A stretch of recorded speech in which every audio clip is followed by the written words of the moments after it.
ఆది కావ్యం. రామచంద్రమూర్తి భగవంతుడు అని రామాయణంలో ఎక్కడా ప్రతిపాదించలేదు. అసలు రాముడే ఒప్పుకోలేదు.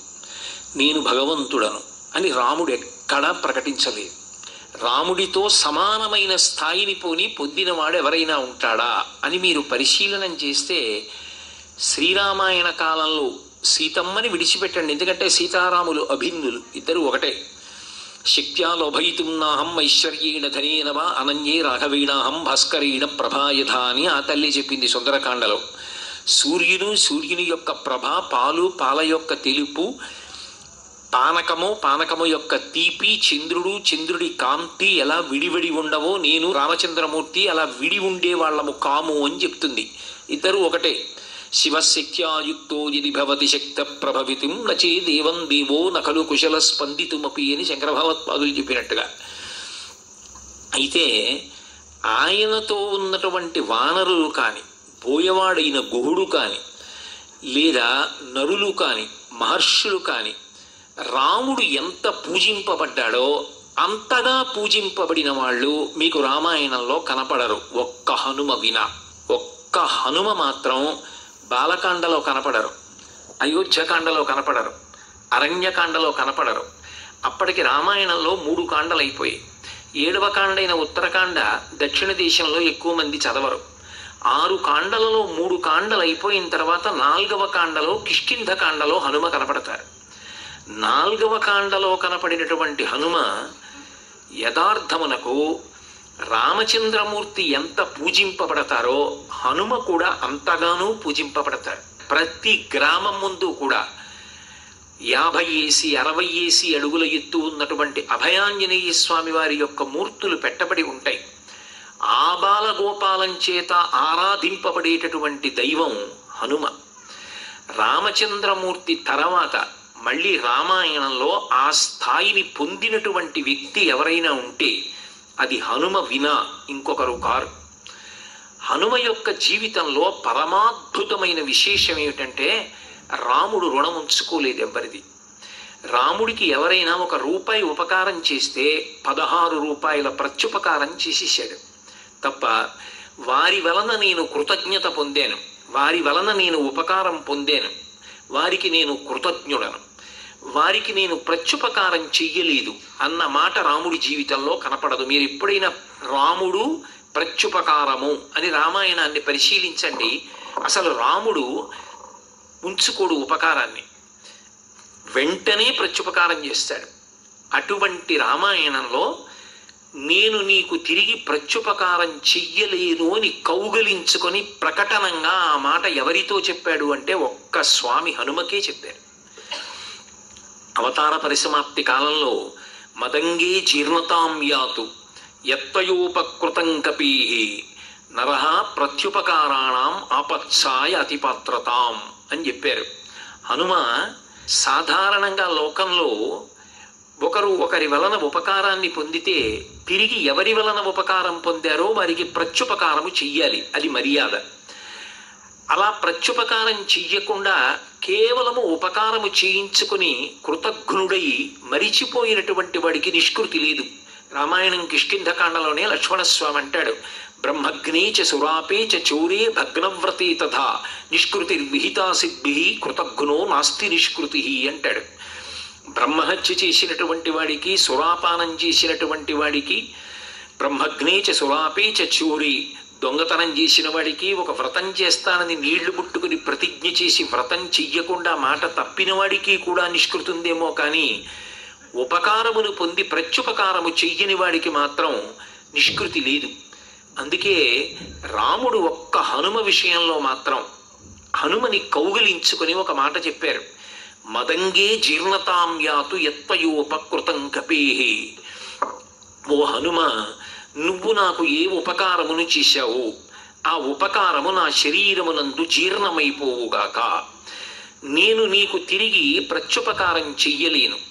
ఎందువల్ల చెయ్యలేను అంటావేమో, మదంగే జీర్ణతాం యాతు యత్వయోపకృతం కపేహి నరః ప్రత్యుపకారాణం ఆపత్సాయ అతిపాత్రతాం. నరుడు కొందరికి ప్రత్యుపకారము చెయ్యడము సాధ్యము కాదు. ఎందుచేత అంటే ఆపత్కాలమునందు ఒక్కొక్కరు చేసినటువంటి మహోపకారమునకు తిరిగి ప్రత్యుపకారము చేయుట సాధ్యము కాదు కనుక నీవు నాకు చేసిన ఉపకారం ఏది ఉన్నదో అది మహోపకారం. దానికి ప్రత్యుపకారం చెయ్యడం ఇక నా వల్ల కాదు. రామాయణ మహామాలారత్నం వందే అనిలాత్మజం అని కీర్తిస్తారు హనుమని. ఒక పూల దండ ఉందనుకోండి, ఆ పూల దండ ఇలా కట్టినప్పుడు ఈ మధ్యలో ఇలా పుష్పగుచ్చం లేదనుకోండి, ఆ దండకు అందం ఉండదు. రెండుగా ఉన్నటువంటి దండని కలిపినప్పుడు కింద ఒక పుష్పగుచ్చం వేలాడుతూ ఉంటుంది. దీని వలన మాలకంతటికి శోభ వస్తుంది. అలా నిజానికి రామాయణం ప్రారంభమై ఆగిపోయింది ఒక చోట. ఇక రామాయణం ముందుకు వెళ్ళలేదు. ఎందుకని వెళ్ళలేదు అంటే ఒక్కటే కారణం. అసలు అలా ఎవరు కలపగలరు రామాయణాన్ని? సీతమ్మని అపహరించాడు రావణాసురుడు. జాడ కనిపెట్టే మార్గం లేదు.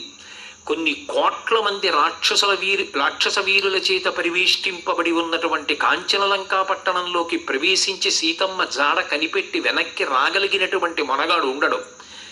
కాబట్టి ఇక రామాయణంలో సీతారాములు కలుసుకునే అవకాశం లేదు. అటువంటి తరుణంలో స్వామి హనుమ 100 యోజనముల సముద్రాన్ని గడచి ఆవలి ఒడ్డుకు వెళ్లి సీతమ్మ దర్శనం చేసి రావణుడికి రాయబారం చెప్పి ఈవలి ఒడ్డుకి వచ్చి రాముడికి ప్రశాంతత కల్పించి మళ్లీ సీతారాములు కలుసుకోవడానికి మార్గాన్ని సుగమం చేసినటువంటి మహాపురుషుడు. అటువంటి నీకు ప్రత్యుపకారము చెయ్యడము సాధ్యము కాదు. నరహ ప్రత్యుపకారాణం ఆపత్సాయ అతిపాత్రతాం. మళ్ళీ అటువంటి వాడికి ఉపకారం చెయ్యాలంటే ఒక్క కారణం చేత చెయ్యగలగాలి. ఉపకారం పొందినవాడు ఎంత గొప్ప ఆపదలో పొందాడో అవతల వాడికి కూడా అటువంటి ఆపద వస్తే అటువంటి ఉపకారం చెయ్యాలి. అంటే హనుమ నీ భార్యని కూడా ఎవరైనా ఎత్తుకుపోవాలి. నువ్వు కూడా భార్య కనపడక తల్లడిల్లాలి.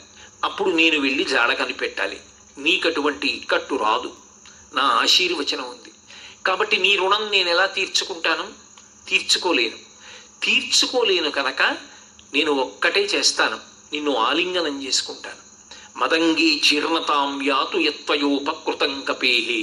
నీవు చేసిన మహోపకారం ఏదున్నదో అది నా శరీరమునందు జీర్ణమైపోవుగాక. ఈ శ్లోకం 24,000 శ్లోకాలలో శ్రీరామాయణంలో ఒక్క హనుమని ఉద్దేశించి తప్ప రామచంద్ర ప్రభు ఎవ్వరి విషయంలో చెప్పల. అంటే హనుమ యొక్క ఉపకార బుద్ధి, ఆయన యొక్క గొప్పతనం చెప్పడానికి ఇంకా ఇంతకన్నా అద్భుతం ఎక్కడుంటుంది? ఇదే కాదు, రాముడు ఆ మాట అనడానికి ఇంకొక ప్రబల కారణం ఉంది. రామరావణ యుద్ధం జరుగుతున్నటువంటి సమయంలో ఇంద్రజిత్ వచ్చి బ్రహ్మాస్త్ర ప్రయోగం చేశాడు. 67 కోట్ల మంది వానరులో పడిపోయారు రామలక్ష్మణులతో కలిపి. మీరు కావాలంటే శ్రీరామాయణం యుద్ధకాండ పరిశీలించండి. 67 కోట్ల మంది వానర వీరులందరూ పడిపోతే ఇద్దరు తప్పుకున్నారు బ్రహ్మాస్త్రం నుంచి. ఇంద్రజిత్ వచ్చి యుద్ధం చేస్తే ఎలా ఉంటుందో తెలిసున్నవాడు కనుక, పినతండ్రి కనుక విభీషణుడు తప్పుకున్నాడు. బ్రహ్మాస్త్రము చేత బంధింపబడరు కాబట్టి స్వామి హనుమ తప్పుకున్నారు. రాముడు కూడా లక్ష్మణస్వామితో ఒక మాట అన్నాడు, లక్ష్మణ, ఇది బ్రహ్మాస్త్రం కాబట్టి దీనికి ఎదురొడ్డి పోరాడడం సంభవం కాదు. మనం కూడా అస్త్రాన్ని గౌరవించి అస్త్ర బంధనమునకు లోబడి నేలపడి ఉండడమే మార్గం అని రామలక్ష్మణులు కూడా పడిపోయారు. ఆ రోజున 67 కోట్ల మందిలో తర్వాత ఇక ఎవరు లేచి యుద్ధం చేస్తారు అన్నది తెలియదు. ఇంద్రజిత్ లంకాపట్టణంలో ప్రవేశించి తండ్రి రావణ బ్రహ్మని పిలిచి ఒక మాట అన్నాడు, నాన్నగారు యుద్ధం అయిపోయింది, రామలక్ష్మణులు పడిపోయారు, సీత మీది, ఇక సంతోషంగా ఉండండి, విజయభేరి మోగించండి అన్నాడు. రావణుడు మహానంద పరవశుడై ఉన్నాడు. కటిక చీకటి.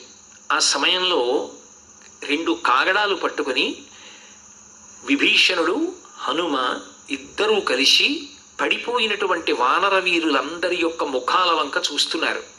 జాంబవంతుడు కనబడ్డాడు. వానర వీరులలో పెద్దవాడు, బ్రహ్మగారి యొక్క అంశతో వచ్చినటువంటి వాడు. ఆయన దగ్గరికి వెళ్ళి అడిగాడు విభీషణుడు, తాతా కుశలమా అన్నాడు. ఆయన అన్నాడు, విభీషణ హనుమ కుశలమా అని అడిగాడు. అడిగితే వెంటనే విభీషణుడు అన్నాడు, తాత చాలా బాణపు దెబ్బలు తినున్నాడు కదా, స్వస్థత పోయింది. రామలక్ష్మణులు కుశలమా అని కదా అడగాలి, హనుమ కుశలమా అని అడుగుతున్నావేం తాత అని అడిగాడు. ఆయన అన్నాడు వెంటనే, అస్మిన్ జీవతి వీరీతు హతమప్యహతం బలం హనుమద్యుజిత ప్రాణి జీవంతోపి వయం హతాహ. మీరు యుద్ధకాండ చూడండి కావాలంటే. ఇది జాంబవంతుడు చెప్పిన శ్లోకం. మనకున్నటువంటి సైన్యం అంతా మరణించినా హనుమ ఒక్కరు బ్రతికుంటే మళ్ళీ అందరూ బతుకుతారు. మన సైన్యం అంతా బ్రతికి ఉండి హనుమ ఒక్కరు పడిపోతే మన సైన్యం అంతా మరణిస్తుంది. హనుమ ఒక్కరుంటే చాలు, అంత శక్తివంతుడు. ఆయన కుశలమా అని అడిగారు. ఇంకొకడైతే పరమ అహంకారంతో నేను ఇక్కడే ఉన్నాను అని ఛాతీ విరిచి చేయి గుండెల మీద పెట్టి చూపించి మాట్లాడతాడు. హనుమ వంగి జాంబవంతుని యొక్క పాదములు పట్టి నమస్కరించి, తాత హనుమ నిన్ను కుశలమడుగుచున్నాడు అన్నారు. నాయన ఎక్కడ కాంచన లంక? 100 యోజనముల లవణ సముద్రానికి ఆవలి వైపునుంది. ఇక్కడి నుంచి నువ్వు ఉత్తర క్షణంలో బయలుదేరి ఉత్తర దిక్కుగా వెడితే కైలాసము వృషభము అనబడేటటువంటి 2 పర్వతముల మధ్యలో ఓషధీ పర్వతం ఉంది. దాని మీద 4 ఓషధులున్నాయి. మృత సంజీవని, విశల్యకరణి, సవర్ణకరణి, సంధానకరణి అని. ఆ ఓషధీ పర్వతాన్ని తీసుకురా. అక్కడ రాక్షసులు కూడా మరణించి ఉన్నా అది ఎవరి కొరకు తేబడిందో వారి కొరకే ఓషధి ఉపయోగపడుతుంది. చనిపోయిన వారు బతుకుతారు.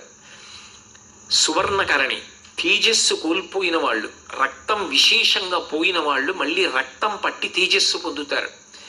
విశల్యకరణి బాణపు ములుకులు శరీరంలో ఉండిపోయి బాధపడుతున్న వారికి ములుకులు ఊడి కింద పడిపోతాయి. సంధానకరణి ఎముకలు విరిగిపోయిన వాళ్ళకి ఎముకలు అంటుకుంటాయి ఆ వాసన చూసినంత మాత్రం చేత. ఆ పర్వతాన్ని తీసుకురమ్మన్నారు. అదేమంత తేలిక విషయమా? ఎక్కడికి వెళ్ళి తీసుకురావాలి?